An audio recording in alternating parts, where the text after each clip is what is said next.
I had a really interesting day today, and I had some really special experiences with my kids tonight.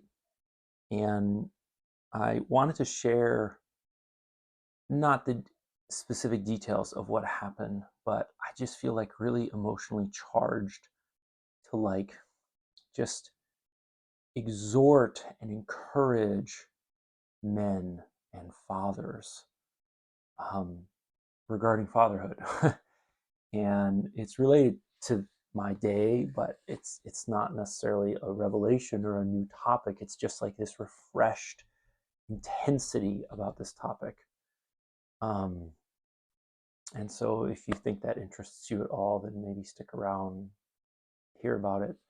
Um, we homeschool our children, and for context, at the moment, I have an 8, 10, and 12-year-old, and I think that regardless of how you raise your children, whether they're in public school, private school, homeschool, whatever, there's always going to be some pros and cons to each approach.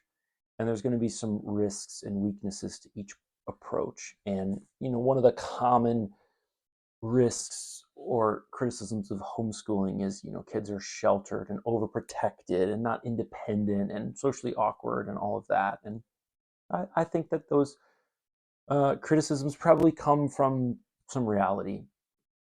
Um, but one of the things that I have decided as a father, and my wife has joined me as a mother, is um, that we will never play the "I'll tell you about that when you're older" card with our children. And we have decided that we are not just going to be honest, because I'm not saying that anyone who doesn't do this is dishonest, but really transparent with our children. And I think honesty and transparency are a little bit different. You can give an answer which is honest, but still conceals a lot of the truth. And there was a season of life when my wife was going through some counseling for something, and I once joined her for a counseling session, and we were talking about something with the counselor, and I actually started crying really abruptly and totally unexpectedly when talking to the counselor about something. And she's so gracious, and she's just like, "Huh, where's this come from? These tears?" And I said to her, um, I said, when I was growing up, I saw the effects on my peer group from parents saying too little, too late. Okay. And like the easiest classic example was like basically like most of my friends found out about sexual stuff from their friends and not from their parents. Like a lot of parents got to that topic too late and then said too little. And I decided I didn't want to, I didn't want to do that. And so, but this counselor was giving me counsel about something as a father, and she was basically telling me that like I need to break some really tough news to my kids about the realities of the world. And it just caused me to just immediately burst out in tears. And I had just felt like I'd already taken some of the innocence from my children, some of their childhood away from them, because I was so honest with them about some of the realities in this world, which are hard to bear. And I had felt like I had kind of stolen some of my children's innocence from them, and almost done the opposite of overprotecting, and bubble wrapping is just like give them like the cold hard truths of the reality of life too early on. And I asked this counselor, her name is Lynn, she's probably in her mid 60s, and I said, Lynn, I've seen the disaster effects of parents doing too little too late. Like, what damage can be done by saying too much too soon? Because I felt like I'd done that. And she, you may disagree with her, you may think she's wrong, that's fine, but she basically said, there are no ill effects. She said, if you're giving your children truth, then you're not going to hurt them. And I think that maybe there's a disclaimer there. I mean, like you can deliver truth in a way that terrifies children, but I think within the context and framework of our discussion, she was saying like when you're doing your best to be truthful and honest and clear and transparent with your children, you're not going to wound them. And it was just an incredible burden lifted from my shoulders. And I think maybe it's important to have some of that context before I tell the story tonight. So a couple nights ago, we watched The Little Rascals with our kids, and our kids liked it so much that my youngest son has now purchased it twice for rent, and so they've watched it like 5 times now. And at the end of the movie, um, Alfalfa and Spanky are getting the trophy for winning the race, the boxcar derby race or whatever. And the woman who's giving them the trophy, Alfalfa's hair is like standing up, and the woman says, "Is that a cowlick, or are you excited to see me?" And after watching the video like 5 times, my kids began to wonder what that comment meant. And so one of my kids asked me tonight, we were at dinner, sitting around the table, almost done, and one of my children said, "Hey, Dad, in Little Rascals, when the race car driver says that, what does that mean?" And it's a sexual innuendo about erections and hard-on.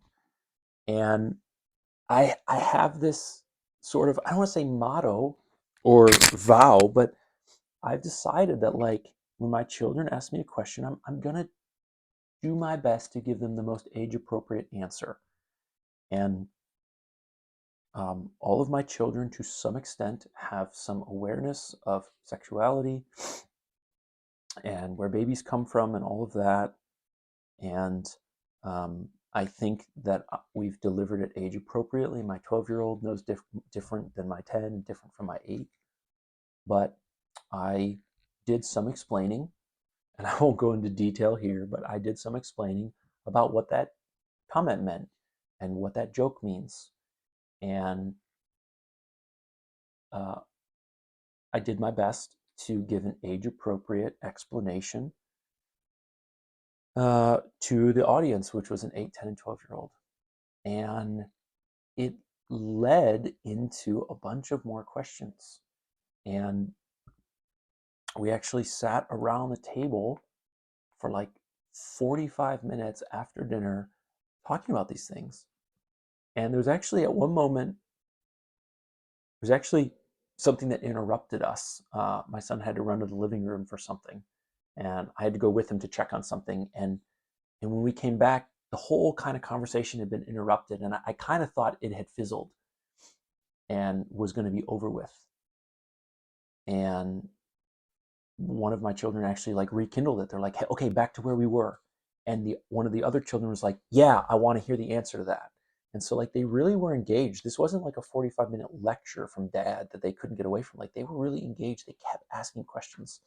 And one of the questions they were just kind of asking is like, where is the line between, kind of making jokes and going too far, and where's the line between like thinking about things that are appropriate, like, someday I'd like to be married and I'd like to be in a romantic relationship, but then thinking about things too far in terms of sexuality. And if you know this channel, you may know that I'm a Christian, and I try and align my life with the scriptures and try and teach my children from the scriptures. And so I brought them to this verse in the book of James, chapter 1, verse 13 says, "Let no one say when he is tempted, I am being tempted by God, for God cannot be tempted with evil, and he himself tempts no one. But each person is tempted when he is lured and enticed by his own desire. Then desire, when it is conceived, gives birth to sin, and sin, when fully grown, brings forth death." And so we are talking about kind of these moments before sin, where it's just temptation or just desire or just imagination or thoughts or feelings, and kind of where that line might be, and how your conscience, kind of leads you and guides you in that. And it's just a really good discussion, like really, really good discussion. And it just led to more and more and more topics. And so we talked, the 5 of us, and my youngest was, he's kind of starting to drift off a little bit. But we talked for like over 45 minutes, and then we were kind of wrapping up, and 2 of my children said like, "Hey, Dad, can I talk to you about something else privately?" And so I said sure, and so I went into a different room with one of my children, just the two of us, and like we talked for like another half hour about something that had happened to him. Not serious, like not like trauma, but something that happened between him and another kid. And then just like really good discussion. I mean, just like it's like precious discussion between us. And and then I finished and I went to the other child who wanted to talk to me, and like we talked for like a half hour. And they wanted to talk about something that they had experienced and wanted to know what I thought about it and how to handle it. And this child asked me a couple questions, and in some cases when I answered, they like burst into tears, kind of like from relief. Like I think they had been maybe like feeling guilty about something that I don't think they needed to feel guilty about. And and then I came and like so I talked to that child for like a half hour, and then I came out, and my wife told me that while I was talking to the two different ones, the third one like had just like this really serious, insightful question and topic that they wanted to talk about with my wife. And I'm just like, it's like blown away at like these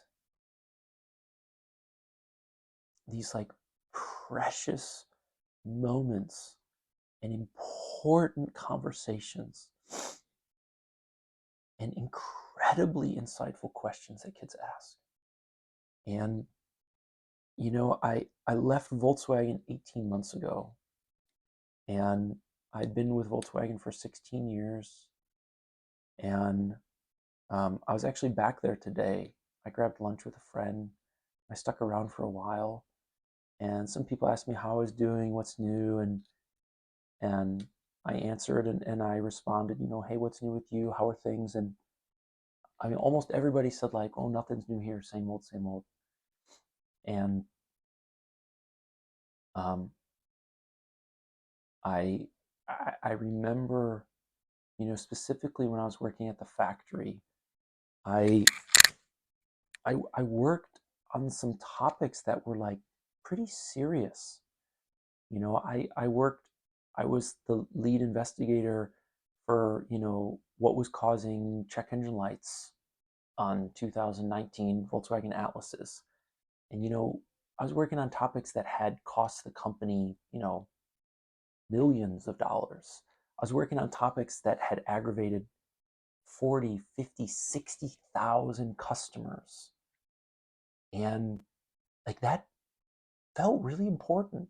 I mean, I would stand in front of vice presidents and the CEO of the factory and present my findings, and they would scrutinize my findings, and I would defend my findings, and I would prove that I was right and prove that we need to do ABC to get the problem fixed. And I would go to financial meetings and fight to get $275,000 worth of equipment approved to install in the assembly line to fix problems. And like it felt really important. It really felt important what I was doing there. And a friend of mine is actually the one who replaced me at the plant, and we still keep in touch, and he tells me about the problems he's working on. And like he's still working on check engine lights, not for P0496, but for P0471 or something. And it's like everything I had done has been forgotten, like by everyone. Like no one remembers what I worked on anymore. It's like what I worked on is just completely historically insignificant to everybody. And meanwhile, like my children are coming to me with serious questions, with confusing experiences, with a need for advice and counsel, and sometimes just someone to listen and give them a hug and a kiss and tell them it's going to be okay and I'm there for them. And there's just been like this shift in my life And I don't think that the way I was living before was bad or wrong or sinful, or I don't think I was idolizing my career. And so, I also am not trying to say that everyone should leave their job like I did and all of that, but there's just been like this shift in priorities for me, and I just I can just barely like fathom like the effect, positive or negative, that my choices in fatherhood will have on my children. And as a Christian, kind of the Great Commission, as we say, Jesus gave his followers was to go and make disciples of all nations. And this isn't explicitly in scripture, but like children are your first disciples. Like children, as a parent, you are trying to teach children the truth of this world, how we got here, where we're headed, what we're supposed to be doing. Are we supposed to be doing anything? How do we treat people? How do we spend our time? How do we spend our money? And every parent everywhere is trying to teach their children about the realities of the world. Now, obviously, we disagree about the realities of the world. That's obvious. But each parent is trying to educate their child in line with the realities that they understand and perceive. And that's really like a disciple. Now, you could argue that children don't really have the choice. Disciples are voluntary, and children are not really in a voluntary relationship. They're kind of stuck with the parents they got, and so there is perhaps like a slight shift in that definition of discipleship. Um, but anyway, one of the most challenging questions that I've gotten in the last 18 months, and it comes from a good place. I'm not upset with people, but people say like, "So what do you do?" Like when I meet people, they're like, "Oh, what do you do?" And I used to just say, "Oh, I'm an engineer at Volkswagen." And now it's like, "Oh, well, that's kind of a long story. Like I retired at 35 and I stay at home with my kids and we homeschool." And it's been a hard question to answer quickly, but there's a second question that I've only been asked once, but I know that people have wanted to ask me. Like I can see it on their face that they want to ask and haven't asked, and that's the question, like, what do you do all day? And I've kind of dreaded that question, and I've kind of dreaded that question because sometimes the answer has been, I've been being a dad. And that answer doesn't feel appropriate in some ways because sometimes I'm talking to a dad. And, you know, there was a season of life where I didn't drink alcohol. I didn't drink alcohol till I was like 24. That's another story. It's not that interesting. But, when I was 21, 22, 23, and I was at a restaurant or I was at a bar with people, and all 9 of us or all 12 of us or all 20 of us got beer and I got a Coke, everyone kind of looked at me like, what's going on with you? Why don't you drink? Do you think it's wrong to drink? Do you think it's wrong for me to drink? Is it wrong for me to drink? Like all I did was say, I'll have a Coke. And yet it like arose in everyone this, sort of defensiveness sometimes. And I've sensed that, when I tell people that like I'm a full-time dad or, I'm homeschooling my kids. And because it's like, well, they're a dad and they're being a dad. And I'm spending a lot more time with my kids as a dad, but I'm not trying to criticize other dads who work. I was a dad who worked for a long time. I don't think there's anything wrong with that. But it's like an awkward topic because it's like, well, how can you spend all day being a dad? I spend an hour in the morning and 2 hours in the evening being a dad. And like, isn't that enough? And are you telling me I should be doing more? And it's like, no, I'm not saying any of those things. Um, but there's this passage in Deuteronomy that a lot of people know, Deuteronomy 6 and 6 6. It says, "And these words that I command you today shall be on your heart. You shall teach them diligently to your children, and shall talk of them when you sit in your house, and when you walk by the way, and when you lie down, and when you rise. You shall bind them as a sign on your hand, and they shall be as frontlets between your eyes. You shall write them on the doorposts of your house and on your gates." And, 6, 7 specifically, just like you shall teach them to your children as you talk to them, when you sit in your house, when you walk by the way, when you lie down, when you rise, just like in these mundane moments of the day, like not during Sunday school, or not during devotional time, or not during Bible study, but just like as you go about your life. And one of one of maybe the most important things that has happened in the last 18 months since I've left Volkswagen is that we now have a lifestyle that allows for more of these moments. Like when the kids are lying down and they have a question, we can talk about it because like they're not about to catch the school bus in the morning. Or, you know, uh, when you sit in your house, it's like, well, we were sitting at dinner and like our dinner turned into a 2.5 hour long conversation. And we had that time because we didn't have a mountain of chores to do before work in the morning. And I know that not everyone is in the place where they can do what we've done. I'm not criticizing or condemning anyone. I think it's a worthwhile thing to shoot for. I think it's a worthwhile thing to aim for. I can tell you that the results are incredible. I feel so unbelievably free that in hindsight it feels like I was a slave. But maybe more than that is I see that in the past I was divided. Um, there's a something my pastor says regularly is there are 10,000 distractions in this world. And so in some cases the strategy in life is not to say yes to something, it's to say no to 9,999 other things, so that your yes to that thing is actually meaningful. If you say, if it's if you have $10,000 and you say yes to 10,000 things, then everything gets a buck. But if you say no to 900 or 9,999 things, then one thing gets 10 grand. And I think that's really, I think it's a really helpful way to look at things, because whenever you say no to something, you're saying yes to something else. If you say no to hanging out with your buddies, you're saying yes to more sleep, that kind of thing.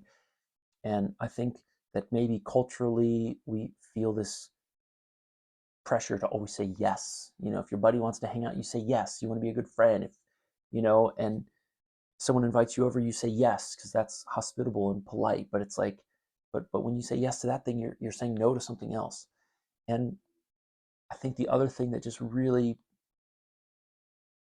is helpful to me is there's this quote, I don't remember who it's from, but it says, failure is not the greatest tragedy in life.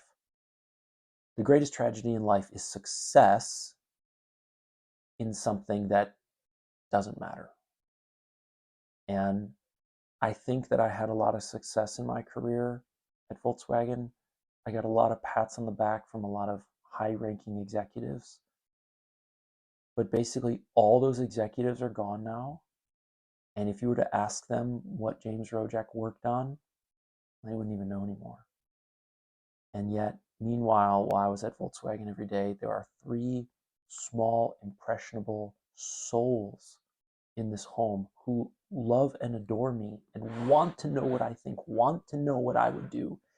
And I suspect that time will come to an end. I know the rebellious teenage years are before us, and I'm not trying to say that we have this perfect family and everything always goes right. That's not what I'm saying. But just to like reweigh your priorities and just see the magnitude of influence that you have on children who adore you as a father. I mean, man, it is such a high calling. I mean, any guy can go out and have sex and get a girl pregnant and become a dad or a father or whatever. Like that's not what we're talking about. Like we're talking about like earning and owning the title father, dad, papa, whatever it is, that you use. And I will tell you, I mean, this is not a proud moment for me at all. Like, it was a complete and utter surprise that I would enjoy fatherhood. I had previously no affinity for children. I mean, I wanted kids, but like I had no affinity or interest in children. I was not like I mean, in my teenage and 20s, like I was not into kids by any means. But man, I became a father. It just completely changed me. And I mean, even my mom said lovingly, but right, truthfully, she said like, "Boy, it was a real surprise that you've enjoyed fatherhood this much. Like, there was no indicator that you would be that way." And and so I'm not trying to say that I got this master plan that I've worked out and I knew it all along. Like I didn't. Like fatherhood just completely caught me by surprise. Ended up just being the most wonderful thing I've ever experienced in my life, and I never foresaw that at all. And so um, I don't know. I just felt like so emotionally moved by tonight. Um, I just want to share that uh, here on my channel and just encourage anyone watching, mom or dad, of course. I don't know what it's like to be a mom, but a lot of this transfers to motherhood. Just like take a moment, step back, and think about like whatever it is you do at work, or whatever it is you do, like socially, like just take a moment to think about like how how much does that really matter? How many people will remember that, in 20 years? And maybe you have an amazing profession. Maybe you're a doctor or a psychiatrist and like you are totally legitimately helping people. Like I'm not trying to speak against that at all. I mean, the world needs doctors and accountants and engineers and architects, all that stuff. Like I'm not against any of that, but just like to properly like rank it so that it finds its rightful place in your life. And as I find that more and more, I just want to encourage other people to just like race after that. Like, don't just wait for it to fall into your lap. Like, kids are growing super fast. Don't miss it. Don't squander it. Um, yeah, and don't falsely prioritize it. So, anyway, that's what was on my heart tonight. I really wanted to share, and I hope that this is somehow a blessing or encouragement or something like that to somebody out there.